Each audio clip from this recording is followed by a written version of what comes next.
Welcome back to New Rockstars. Agatha All Along is asking the question, is Wanda dead? We got a Jane Doe corpse with blackened fingers and bare feet who is really most sincerely dead. But also, you never know, according to Agnes, and with Jack Schaefer supposedly working on a Scarlet Witch movie in 2026, let's look ahead to the future of Wanda Maximoff in the MCU and how she might have survived Multiverse of Madness. This is the sneak peek, our weekly after show that talks about the future of fandom with you guys, but it's us, me, Jessica Clemons, here with Eric, Voss. I know, it's so exciting to be in a new season of a Marvel TV show. Oh, these Sundays are going to be so much fun here on the Sneak Peek. But a reminder that Jessica and I are live every Thursday morning at 11 a.m. Pacific time, taking your Agatha questions on the Break Room channel. It's the two of us with Brandon and Evan and Zach. Sometimes John is there. And you got to subscribe to the Break Room channel to catch those conversations. We covered so much ground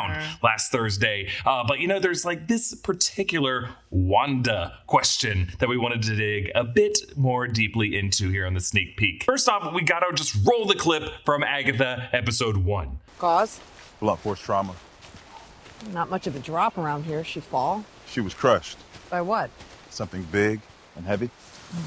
So she didn't die here. She is dead though, isn't she, Herb? Oh, she's really most sincerely dead. Never know.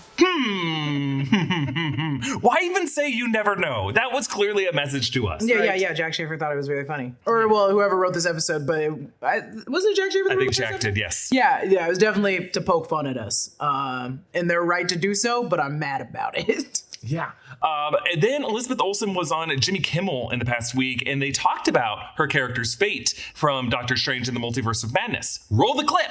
Is, as far as we learned in the last Doctor Strange movie, dead, right? I think so.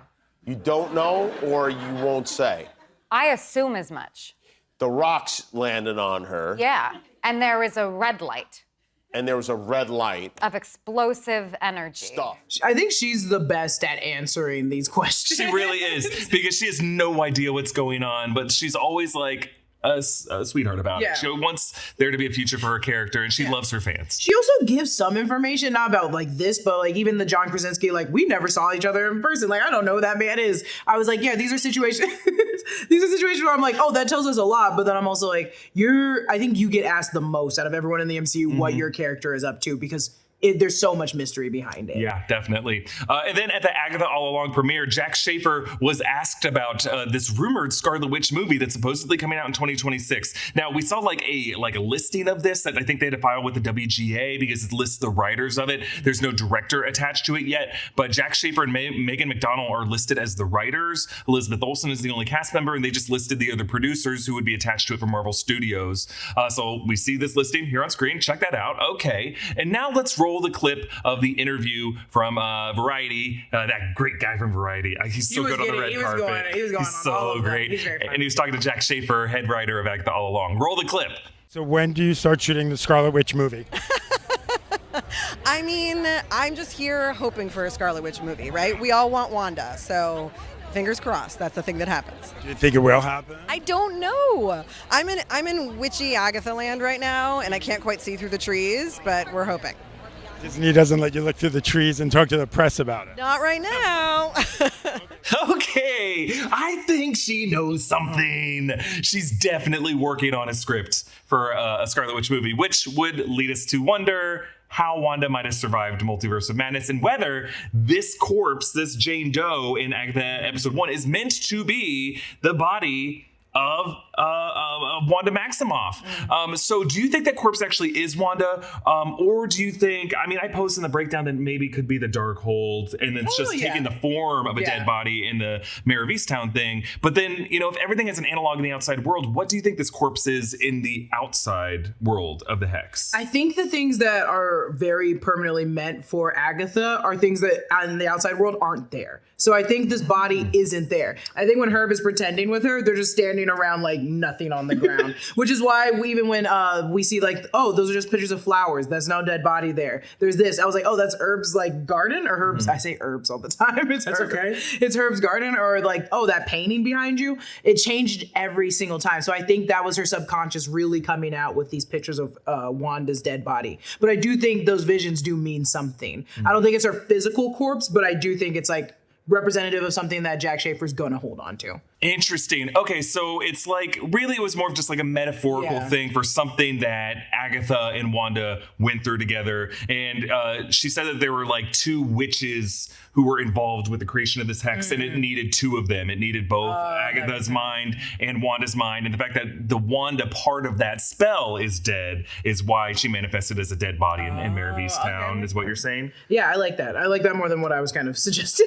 Well, no, I do like the idea that there was no dead body, or if it was just like, she just kind of went dead in the eyes for a second, and Herb is like, oh, there's something dead. Yeah, there's a Jane Doe, I guess, there. Sure. And then and the reality is the saddest corpse that's dead on the ground with a hood over her body. Like, it's distraught. The reason I was thinking it was a Darkhold is just the library card. I like and that the too. Previous two names on the library card were people who possessed this entity. So the previous one being Wanda, before that it was Agatha, and there were 7 other slots, which is just interesting. It means that there were 7 other people over the years who would have possessed the Darkhold. And I think that's why they did that library card, is they wanted it to be like, this has gone through the hands of several witches and sorcerers over the years since the early days of Cthulhu. And if it were just the body, I don't think you would have that many open slots with specific dates on them. So that's why I think it's still the Darkhold. I like the idea that it's still a Darkhold, because also how she would see, like, the Darkhold's like, it's still a dream sequence. So it makes sense that, like, metaphorically, it's like, here's Wanda Maximoff. Psych! It's actually the Darkhold. Like, it makes sense to see that. So I guess you could call it a metaphor, but you could also call it a synecdoche, I think is a technical literary term, which means something that is part of the whole. So you talk about something on a smaller microcosmic level to talk about the thing as a whole. So you would talk about the example being like, how many hands do you employ? By hands, you're referring to people, but a hand is a part of, like a head of state. Head is literally part of the whole. So head refers to the person rather than just the head. So the Darkhold, the reason I call it a synecdoche is that it is a living text that requires some kind of buy-in, some physical buy-in of the wielder. By having their hands be darkened, you're giving some of your blood to this text, and it's taking something from you. So it's really a piece of your body, of your flesh. That's why it's not healthy to be using the Darkhold, because eventually you're going to be sapped down to nothing. So that's why I like the idea of representing the Darkhold as a corpse, and if all the Darkholds are dead, there is some kind of corpse matter that would be reflected in her mind. They clearly wanted us to think this was Wanda Maximoff by mentioning her name, by showing her scarlet hair, by talking about the nature of her death in Multiverse of Madness. Why do you think this show wanted us to think about the dead body of Wanda and ask this question? Well, you never know. She might still be alive somewhere. I think it's probably deeper than what I'm going to say. It's probably deeper than what I'm going to say, because it's a good introduction into the show to remind us, like, oh yeah, this woman's dead. They didn't do like a full-on recap, but it's like reminder that this woman's dead.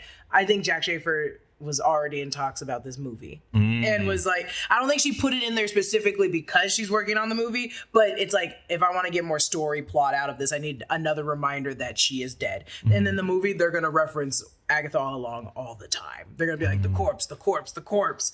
And so that's why I'm like, I think it's deeper than what I am saying, but I know Jack Schaefer's doing it to play chess. Now we know that the Vision Quest show is coming out, and it's going to be part 3 of this trilogy. So presumably if there is a Scarlet Witch movie, there's going to be a Vision Quest first that leads into that. So do we think this will be addressed in the Vision Quest show in addition to a Scarlet Witch movie? I think it'll be addressed, but wouldn't New Vision not care? Because he doesn't have that same love. He doesn't have that same, that's a good point. That same whatever. He's just existing. Well, he has some of the love. He just has like the big picture. Like Scarlet Witch, as created by Wanda, was created to just be like her ideal husband in a sitcom home life. Whereas like Vision, as we knew him, yes, loved Wanda, but also cared about the Avengers. And he was the one who said, sacrifice me, Captain America. Take me to Wakanda if you want. But ultimately, it's okay if you rip the Mind Stone out of my head, if it means destroying the Mind Stone. Like he was okay dying. And I don't know if if the vision that Wanda created would have been okay leaving his loved one behind. There would have been some part of him who's like, I want to live on. I don't want to die. Yeah, but isn't White Vision, and I'm going to refer to him as White Vision. That's okay. Isn't White Vision the body, the corpse, the reanimated corpse of Old Vision? So yes, I think he'd still be thinking of big picture things, but I'm like, he'd have to search deep down for that same love. Yeah, because I think even in that conversation of like the Theseus of ship boat. The ship of Theseus. Theseus. If you keep preparing, I just like the quote of it because it's true. It's like, is it still the same ship? Either way. And I think about it constantly. I know you do. When we were doing WandaVision, you loved it. You ate that up. Let's talk about this for 4 hours, please. There was 2 quotes, and it was that one, and it was what is grief but love persevering. Yep. Those were those two stunts were 2 of the best examples of writing in general in the entire MCU. It was so good. The ship of Theseus. Good. Okay. But even when he was thinking about the ship of Theseus, he went, oh, you like roboted me by being like, now I'm gonna have to disappear and go off forever. He didn't even think about Wanda in that moment. Well, I think part of the history that, because he rebooted him, based off, he gave him the whole history context of Age of Ultron and Civil War, Infinity War, all that stuff. But I think with that history, his relationship to Wanda was just part of it. Yes. And he was also thinking about Infinity Stones. He was thinking about Ultron. He was thinking about Avengers and suit of armor around the world, and like Thor giving him a cape idea. So there's like a lot to Vision. It's all the parts of Vision I'm less interested in, to be honest. I mean, yeah. I just love Vision as like a partner to Wanda. Yeah, same here. Yeah. I think, but also I guess that is true. Giving all that information to White Vision is so much, and I think him having a partner and having like a fake life reality with 2 kids is probably like the last thing on his list. Yeah, he's like, all right, well, I'm gonna dip out and figure out who I am now. Yes. Yeah, it's like when you're in a relationship, even your forever relationship with your soulmate, does that define the wholeness of you? Yeah. And we're talking about Ship of Theseus. Does one part of you represent all of you, or does your entire life experience represent part of you? It's like, talking to someone who's I've experienced this since I'm married. When I'm home with my wife, like that is my entire world. You can compartmentalize your life sometimes when you go to work and you leave that kind of life behind, but like, it's different now that when I'm married and I have a kid, my entire life at work is just like, I am working so that I can get home to be with them. So I think it is different when you're asking like a robot, if you had this relationship that matters so much to you, does all this Avenger stuff, is it now in the context of your love? I think you're also hitting a point where it's like, our favorite part about Vision was when he was with Wanda. So there's going to be something in Vision Quest that you're going to have to give us that's still like grounded in reality. And when I say grounded in reality, I mean more so like, give me real life and Vision. Vision doesn't exist in like the craziest form. He's always with around normal people. Yeah. So how does that work? How will White Vision do this? Yeah. Well, hopefully we get to see a lot of that in Vision Quest. If Wanda is still alive, let's like entertain the idea that this body in Agatha episode 1 is meant to literally be Wanda Maximoff's corpse. What happened to her after Multiverse of Madness? Why would she be barefoot now? Yeah. Because wasn't she in the sweatpants and shirt at one point? What was she wearing? Wanda Maximoff was with Billy and Tommy in that other universe, but like that one is still alive, presumably in another universe, unless this is her. Which is the one that she took over? So Scarlet Witch came from 616, and she went and briefly possessed the body of 838 Wanda. And used her to kill the Illuminati. And that's this one that's in the sweat. Maybe this one in the tracksuit maybe is Wanda, maybe isn't even Wanda. I thought I saw her in this tracksuit, but it could be just over time. Every time we do Agatha coverage, it's that image. That image always comes up. Well, we saw Wanda. That 838 Wanda was barefoot. That was barefoot. And because she was at home with her kids and they were like napping on the couch, she was wearing different pants and had a lighter colored top. She wasn't wearing a hoodie. In that sequence. This one has a hoodie. Yeah. You can't see her face from behind. It's meant to be like Wanda in a different outfit, if it is Wanda. Do we think that maybe when she turned into that red glow, right, when the Wundagore Darkhold Temple was collapsing, could she have been transported to the Witch's Road realm? And that's why she's barefoot now. And that's why she's just dead. And the Witch's Road just threw her dead body back on her. Did she go through some process through the Witch's Road? And was she with Agatha in the previous version of The Witch's Road, perhaps? You might be right that, like, at the end of The Witch's Road, they find that version of Wanda. Yeah. And she's just dead on the Witch's Road. And that would make sense because we learned, it wouldn't make sense, but, like, we know that Agatha did already make it on the Witch's Road once. So maybe once you make it successfully off the Witch's Road, you'll have that little piece in you still that you're like, oh, I have a little connection to the Witch's Road because I've made it through the trials and actually succeeded in it. And I wonder if, like, it's Wanda's way of reaching out to her, that she's like just reaching out for anyone to listen, and she's collapsed on the Witch's Road somewhere, and Agatha's like, There's nothing like the smell of something baking in the oven, and with Wild Grain. Wild Grain is the first ever bake from frozen subscription box for sourdough bread, fresh pastas, and artisanal pastries. Unlike typical supermarket bread, Wild Grain uses a slow fermentation process that can be easier on your belly, richer in nutrients and antioxidants, and can help lower blood sugar spikes. Every item bakes in 25 minutes or less from the freezer. Pop a loaf of sourdough in the oven, start an episode of The Mandalorian, and you'll be eating fresh baked bread before the Portuguese credits roll. You'll never run the risk of getting bored. Wild Grain is constantly adding new, seasonal, and limited time special items to try when you build your next box. Producer Zach bakes some slow fermented ciabatta rolls and giant chocolate chunk cookies for the office. The whole staff gobbled these up and loved the texture and flavor.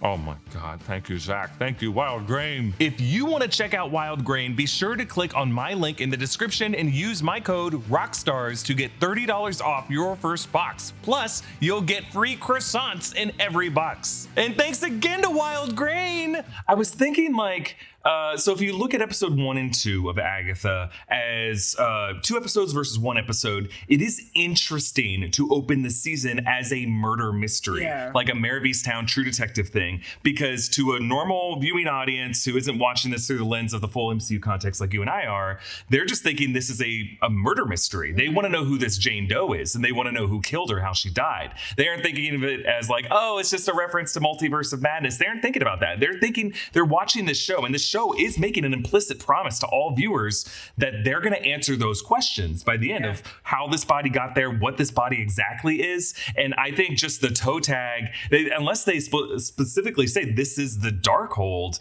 that library card question is not fully answered. Mm-hmm. So I think this is like, they want us to keep asking this question. They're going to have to reveal it by the end of the show. Like, that body is something, that body is going to come back. Yeah. And I don't see them going back to that Mare of Easttown world. I think they're going to see it in the Witch's Road. Yeah. I also think like it might be a part of her trial. Agatha's trial is overcoming what that dead body is. Because that woman, Wanda, did put her in a hex for 3 years and like took her powers away. So it's like, if out of everything that Agatha's gone through, I think the trial on the Witch's Road for her will be having to overcome that. And it will be having to like, not celebrate, but like, I don't know, wake up Wanda.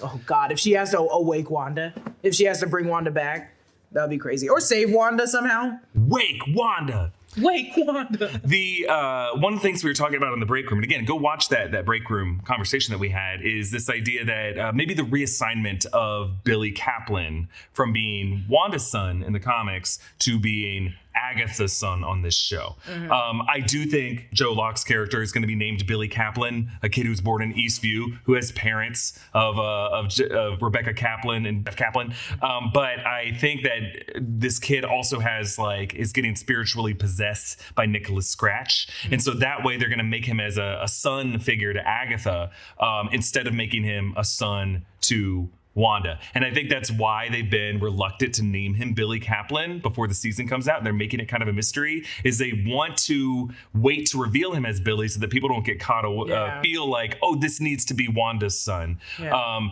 But I think that shared identity of motherhood could be something that brings Agatha and Wanda together, because Agatha's son canonically is Nicholas Scratch, and she has all this guilt, it seems like, based off of episode 2 over something that happened with them. And I wonder if like that shared guilt over being failed mothers or something like that could be something that bonds them together in their final trial, in her final trial. Would that require Elizabeth Olsen to show up, though, on the show? I don't think so, because I think the more of the conversation isn't about being a mother. It's about, like, losing your child. And so it just has to be between the teen, Joe Locke's character, and Agatha. And that's why I'm like, but I would love a conversation between Agatha and Wanda to go around this, because it's also like Wanda didn't really have anyone to talk to. Doctor Strange didn't lose a child, like he only lost a sister. But I'm like, yeah, I want Wanda to know that she's not alone in all this, but it does suck to know that like even in this world, she definitely had like Agatha had a child. I think Brandon mentioned this on our break room episode that like, damn, if she wakes up, she's gonna learn that even in this universe, Agatha had a child and she didn't.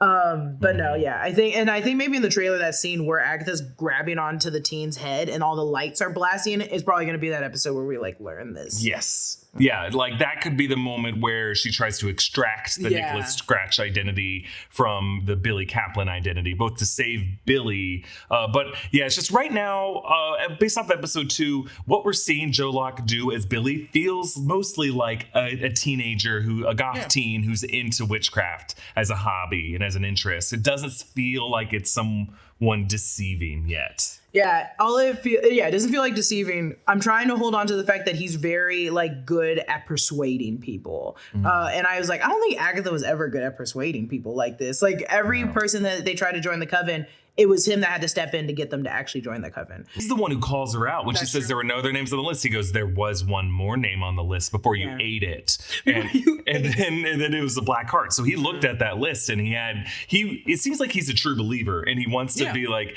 no, we're going to do this properly, anti-Agatha, and we're going to go down the road as it's meant to be done. And you're not going to have everyone blast you and take their powers so you can go down alone. We're going to go down as a group. That's how it feels so far. But just based off of everything Joe Locke has said in these like junket interviews, is he's like, there's multiple layers to this character. The second half of the season, you're going to see a different dimension to the character. And that's why I feel like, there may be some kind of demonic possession, or not demonic, but ghostly possession, if we're talking about Nicholas Scratch. I was just, and that's nice of you to think deeper. I was thinking, he's probably just like he's gonna not be corrupted, but having to spend that much time with Agatha is gonna probably make him be like, you're not a good person. I think that's eventually, because there's so much wonder in his eyes right now, and he's so in love with, like, I researched everything about you. I know you're the one.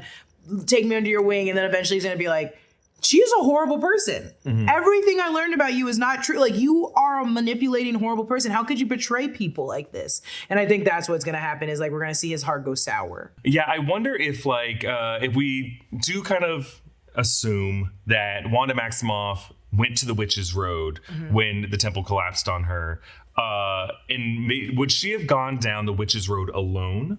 Or would she have had any companions? She doesn't have a companion. She doesn't understand the coven thing, right? Yeah. She doesn't like get that shit yet. Right. So she'd have to do it alone, which is, I think she's strong enough to do it. 100%. And maybe she thinks it's a Scarlet Witch. Maybe she does handle all of these trials well enough, but like her punishment is to stay down there at the end. That she's now the Gary of the Elite Four. That's a Pokemon reference. When you do the Elite Four, you think you're done after the Dragon Master, but no, you're rival Gary or Blue or whatever, or Red if you're playing Blue version, shows up and all your 6 Pokemon are down on life support and you think you're done and you barely escaped out and you're screwed. That's what happened to me because I didn't have friends who told me that Gary was waiting there. So the Gary of this show is Wanda, the Scarlet Witch. I don't think Wanda would have listened to anyone anyways. It sounds like even if this is after Multiverse of Madness, I'm like, she's clearly beside herself. Like, she's so alone and she probably believes that like she should be alone for a minute.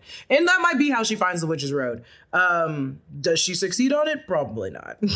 Yeah, if Wanda were to go down the Witch's Road, what would she want the most? Maybe children, I guess? The thing is, it's what your prize is what you get, what you want most, but you're going to be challenged. It's the craft, but also I think they're going to challenge you as a human being. You have to overcome all these things to become your authentic self. And if I'm going to gift you being authentic, your authentic self, or gift you whatever, I want to know that you actually are yourself. Like, you have overcome everything. You need to also expel everything in your mind. So it's like, I think for Wanda, it's going to be about a family. Yeah. It's going to be like, and it's going to be such a hard trial. I don't think she's ready to. And maybe in her movie, we see that she's been doing the trial over and over and over again. Oh, she can't do it. It's like a Black Mirror situation. Or I'm trying to think of another example where someone's just like gone through it. They've looped through it thousands of times. Dormammu. Yeah. Strange. Yeah, she is now kind of got that Doctor Strange level insight where she's lived 1,000 years. Or Loki, where Loki has lived 10,000 years, right? And she's tried everything. And it like, works. I think what we saw, that was her entire motivation in Multiverse of Madness. It's not going to be so easy to take away. Yeah. Like in The Witch's Road, she'd probably have a trial that keeps going. And it will be so hard because it's going to be Vision and her kids. Yeah. No. So now we're talking about this possible Scarlet Witch movie. Oh, yeah. We were talking about with these first 2 episodes of Agatha, if they would catch on to an audience outside of people who just watch everything in Marvel. Like, what the first 4 Marvel Disney Plus shows had in 2021 is that the stars of all these shows had been in multiple billion-dollar movies. Paul Bettany and Elizabeth Olsen had been in 4 big Avenger-level movies. Sebastian Stan and Anthony Mackie, Jeremy Renner, and then Tom Hiddleston. We're talking about like maybe not big A-lister actors, all of them, but they had been in the biggest movies of the past 10 years before that. This show is not the case. Like Catherine Hahn and Aubrey Plaza are actors that I love and I've seen in so many TV shows and some movies, but neither of them have like opened like $1 billion movie before. No, I don't think. And I mean, arguably, I would say the same with like Patti LuPone. Like it's like Patti LuPone known to Broadway fans, and that's some people that don't watch stage theater don't know who this woman is. Which is crazy. I mean, she's also been in like some TV shows and movies, but she's better known as a Broadway legend. Yeah, she's the mom of Broadway. That's right. Or the Mama Queen Rose auntie. of Broadway, we have to say. We're thinking, will this appeal to an audience beyond that core Marvel audience? And it is a very well-crafted show. I'm really enjoying the mystery building of the show. But I think what appealed to WandaVision fans is, right now we're in like the first 3 episodes of WandaVision phase where people don't really know what the show is yet. We get a sense of the structure of the show.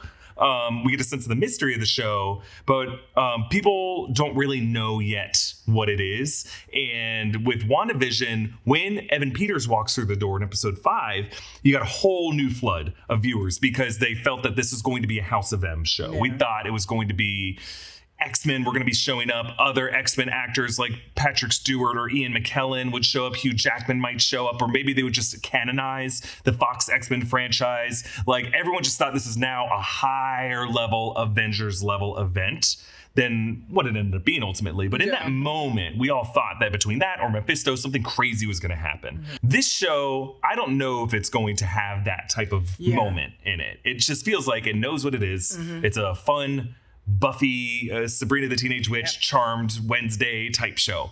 Yeah. And I love it for that. Mm-hmm. But do we think that Marvel fans are still going to be hungry for a big Scarlet Witch story? And does that Scarlet Witch story need to be House of M? I think we kind of talked about this on the break room episode too, but about the House of M. In regards to do fans, I think fans will, no matter what the property is that Marvel's putting out, they're going to want more of it. But also for this, yes, you're not going to get Wanda. You're not going to get Wanda as much as you want of Wanda. And I think a lot of people that are watching the show that are fans of Marvel are watching it for Wanda, because that's how we got into Agatha in the first place. But House of M, I personally was like, I felt like we tried to do a House of M already and we just did not do a well enough job. And if we tried to do it again, I don't think it was like at all the same as Multiverse of Madness, but it felt like they were trying to do something like that at Multiverse of Madness for Wanda, and then it just didn't work. And I'm like, you guys would have to do something completely 360, like a different direction if we want to get a House of M story. But I also think people want a House of M story for the mutants. I don't like. Yeah. They want it for the mutants. If you do a House of M story and don't include mutants, I don't like. I think people don't want to hear it. I agree. House of M would have to be largely an X-Men story. Yeah, it would have to be. And that's what it was in the comics. You know, it's like Wolverine was the focal character of House of M, and that Wanda was kind of this villain. And we talked on the break room how there are issues with doing House of M now. That, you know, it's the same issue that they've run into with the Phoenix saga and Dark Phoenix. It just kind of runs into a lot of tropes when it comes to a hysterical woman who doesn't know her power, and she goes crazy because she wants kids in this instance, right? Which is Multiverse of Madness, and that's why I'm like, and some people accuse Multiverse of Madness of doing that. I don't fully agree, but I understand I have a different perspective. But there were lines in Multiverse of Madness that were just kind of like, I'm not a monster, I'm a mother, that just like rang a little weird for me. But I understand. I think Multiverse of Madness did a better job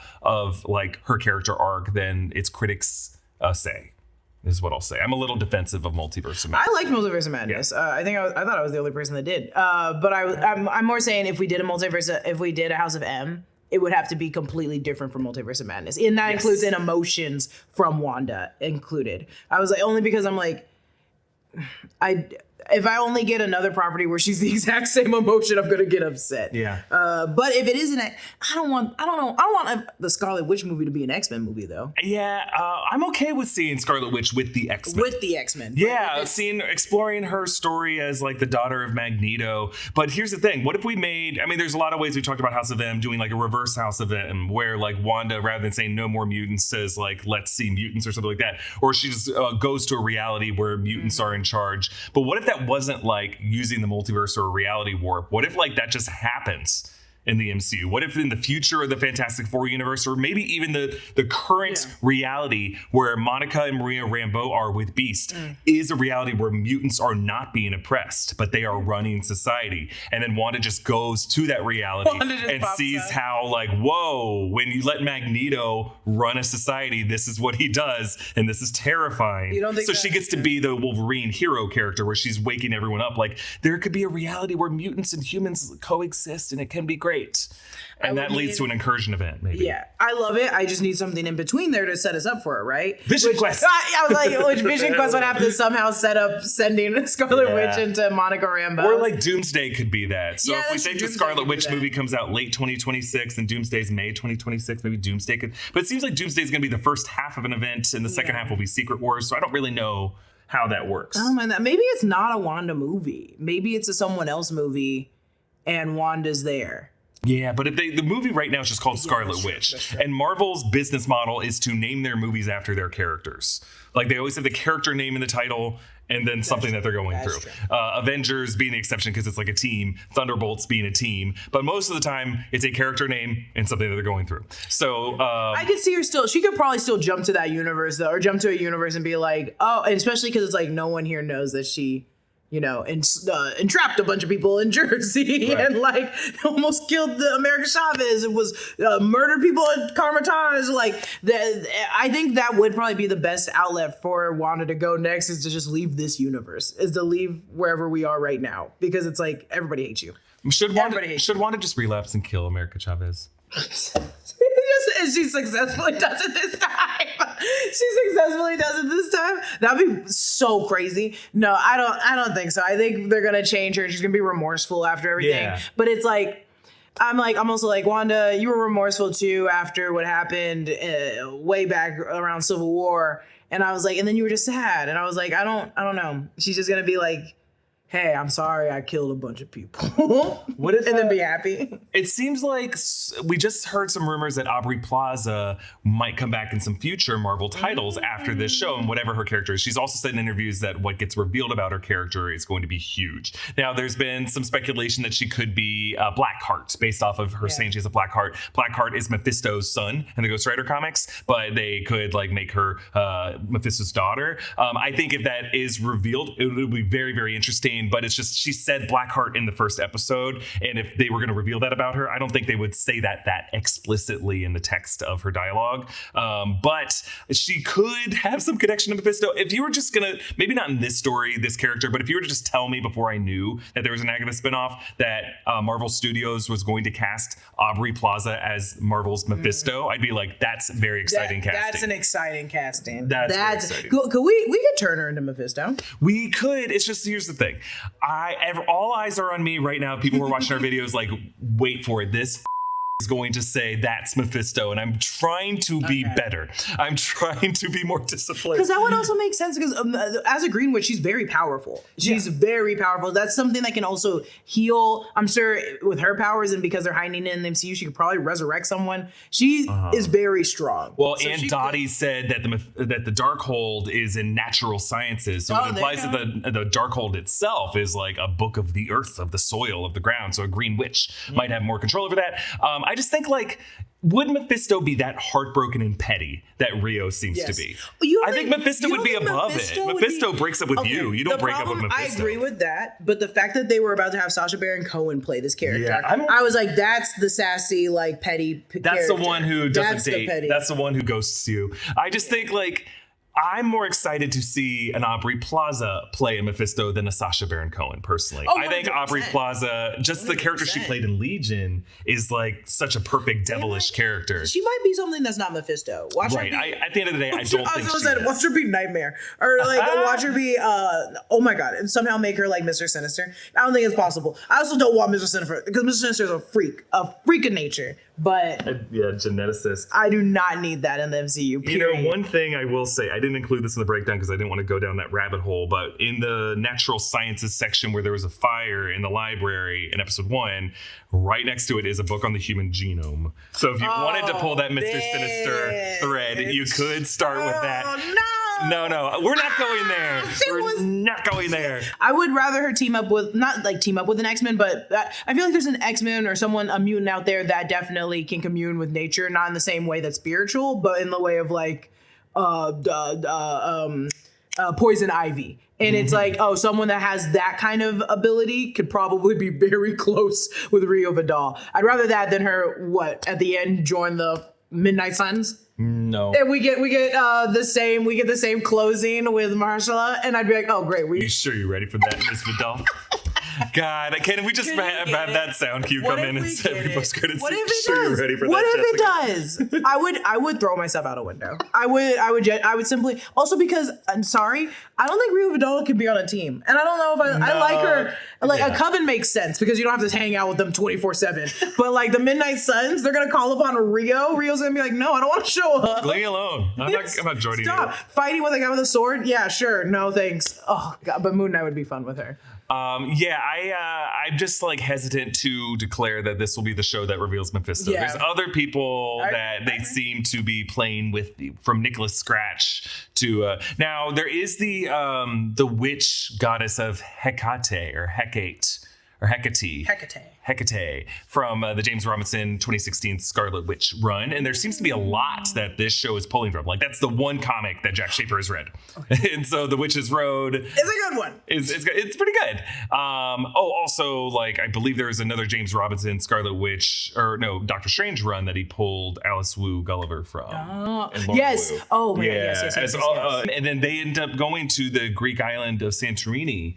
And so maybe that could be a Scarlet Witch story. And what's cinematic about it is just like the fact that you're going all over the earth and she's trying to like, it's a more direct adaptation of that storyline that involves the Witch's Road, involves maybe Agatha as like as a ghostly form that follows her around. But there's some other, get like a great like casting choice to play that goddess. Yeah. I agree. I'd watch that movie. I think it'd be fun. It has to be like a witchy movie, right? Yeah. Scarlet Witch, if you have witch in the title, it's gotta have witchcraft and sorcery. And does it? Because she doesn't really know it. I guess it could be her learning this. The thing is, it wouldn't be. She knows this. She knows that. Agatha knows this. Doctor Strange knows this. No, I was about to say with the witch part of the Scarlet Witch movie, I think there's something there that would be entertaining to watch her learn what her actual witch, like she's a witch that doesn't know that she's a witch, or like doesn't know what a witch does. She doesn't have a coven. She doesn't have all these things. And I'm like, yeah, I would like to watch that. I don't know if I want to watch it for 2 hours though. You know what I'm saying? Yeah. Like a movie. I hear what you're saying. It works good as a TV show. And I'm like, that's why Agatha is so fun, is because it's like Sabrina. It's like Buffy. It's like, oh, this is a good TV show. But like 2.5 hours of it, I'm like, to make it a 2-hour movie, there has to be some kind of like Avenger level crisis or some very, very personal crisis that needs to be cinematic in some way. People keep mentioning different versions of the Runaways showing up. I don't know. I didn't know the Runaways was so popular until you guys started bringing it up for Agatha All Along. And maybe that's on me because the show is 3 seasons long. Your Friendly Neighborhood Spider-Man's going to have a lot of other new characters. I don't think they really coincide, but I think it's also very important for Marvel to be like, we're going to introduce this character just so you know who they are when you watch the animated show, if that makes sense. Oh. Like for X-Men 97, a lot of the characters that they really highlighted were ones that we saw, and same with Deadpool and Wolverine, characters we saw in the MC or in the Fox X-Men universe. They didn't bring up the random ones from the comics. I think the only random one they always bring up that I don't think we got an actual physical appearance of is Dazzler. And that's because everyone wants Taylor Swift player. That's the only reason why I think everyone knows who Dazzler is now. But I'm like, with the Marvel Runaways happening and a lot of those people are like supernatural, I'm like, what if she's related to any of the characters from there? Because I'm also like, Aubrey Plaza famously does not watch Marvel things. She only watched WandaVision. So she's like, there's something big that's going to happen to my character. I'm like, how big is it to you? Is it like big to you, but small for us? Is it going to end up being just someone from the Runaway cast? Also, I've learned not to trust actors when they say these things. Sometimes it is big. But it's just kind of like they reveal something about my character and just in the context of the scene, it's big. Watch it be but the to all of Midnight us, we're like, all right. Watch it be the Midnight Suns. Paul Bettany said that he gets to work with an actor he's always wanted to work with, and he was talking about his self. That's different. That was him being dumb. He said it in multiple interviews. I'm also not trying to be this person. That's on you for trusting Paul Bettany. I'll never trust him again. That's on you trusting Paul Bettany's interviews. Again. Paul Bettany's interviews are always so chaotic. It's either going to be Blade, or it's going to be Midnight. It's going to be Moon Knight, or it's going to be Werewolf by Night. I think it's going to be one of those new characters. Well, I think it's clear to say that Wanda is not dead, and just bringing her corpse back and speculating that she might not be fully dead, this show is already declaring that there is a future for this character. So I love that episode just for bringing back her body, even just to like make us think about it for a bit. Because hey, normally it's almost like an opposite of what we learn in Lost and other shows, that unless you see a dead body, a character is not dead. This is kind of the opposite in a weird way. They are showing us the dead body, and now we're wondering, we didn't see the face, so I don't know. I don't know if she's dead. Watch them unveil the face eventually in one episode. It's gonna be like, I think it's gonna be like a very cartoony face. It'll be that moon emoji that scares everybody. Yeah! I think they are though. I think that like in the last episode they're gonna reveal the face, and it's gonna be like Agatha. No, it's gonna be like Agatha. It'll be Ditto from Pokemon with the black eyes. Yeah, everything God. that he replicates has his face. But it's a black eyes, just like. I hate that face. So looking ahead this week on the new Rockstars channel, tomorrow I think you will see a video about digging deeper into the clues on Joe Locke's costume, because we actually get to meet the amazingly talented costume designer for this series while we were at the premiere, and like, yes, they declared that there is a ton of clues that we will be finding. So we'll be digging into that. Agatha episode 3 comes out, and then be sure to join us 11 a.m. on the break room. We'll be answering all your questions. Our Easter egg breakdown will be coming out a bit before that. We have Joker 2 coming up in the next couple weeks. We'll be breaking that down. Yeah, Joker 2. I don't know. Unnecessary. Yeah. Unnecessary. Joker 2 comes out. How's your Penguin breakdown? Oh, we'll see. Yeah, you can go watch the Penguin episode 1 breakdown. The show is pretty good. And we're going to wait to see if we break down every episode of that show. I mean, it's our new like protocol too. Just like check in. We got a lot of shows we're working on. I did with Umbrella Academy. That's right. I was after that episode we went, I think we just need to answer people's questions. Yep. Fair enough. Okay, let's end this episode with what we're watching. Oh no, back this way. So what have you been watching outside of all this other nerd shit that we talk about? I hate that you asked me first, only because I'm like, it's been a lot of things. It actually, Interview with a Vampire. Oh, the original, the Tom Cruise. Not the Tom Cruise one. No, the new one on AMC. Because AMC is now, I don't know what deal, I have not looked into it, but Netflix has acquired a lot of AMC shows. So I watched all of Interview with a Vampire, which was incredible. I'm obsessed with that show, and a lot of people watching. You guys recommended it to me, and it just took a very long time to watch it. And it is, yes, correct, right up my alley of things. It's impeccable. I'm reading the books now too. And then I watched Kevin Can Go F*** Himself. Oh, yeah. I got it. Maybe it's just me. The show's okay. The show's okay. The creativity in it is so insane and is astounding to me that it took this long for us to think of something like this. I'm like, oh, this is a great idea. And then watching it, I kept being like, I don't know which one's serious and what's not serious anymore. I was like, which part am I supposed to be like emotionally attached to? But the premise, the idea is honestly superb. We finished watching Sopranos. So Kelly has now seen the finale of Sopranos and has a lot of thoughts. We've been checking out, we can only get it because we have Peacock, but The Anonymous. It's a new reality show that's on USA. I don't know it. And it's kind of like The Traitors, but it's like based off of, it's a bunch of people in a house in Spain, and they go into these little pods and they have basically digital avatar burner accounts, and they all go into a chat room and they all like talk shit to each other, and then the person who's best at like guessing who everyone is, they don't tell them whether they're right or not on each one, but just they say you were the most accurate overall. They get to become the anonymous and then vote someone off. That's like The Circle meets the other one. Yes, they're all this meets this and that meets that, based off of this social deduction game. But it's really fun because it like reminds me a lot of like, you know, just being online and seeing these weird, creepy burners come after you. And you have to figure out, wait, is this Jessica? Also, is this actually Jessica those shows make trolling me? Those shows make me be like, also, yes. Yes, thoroughly so.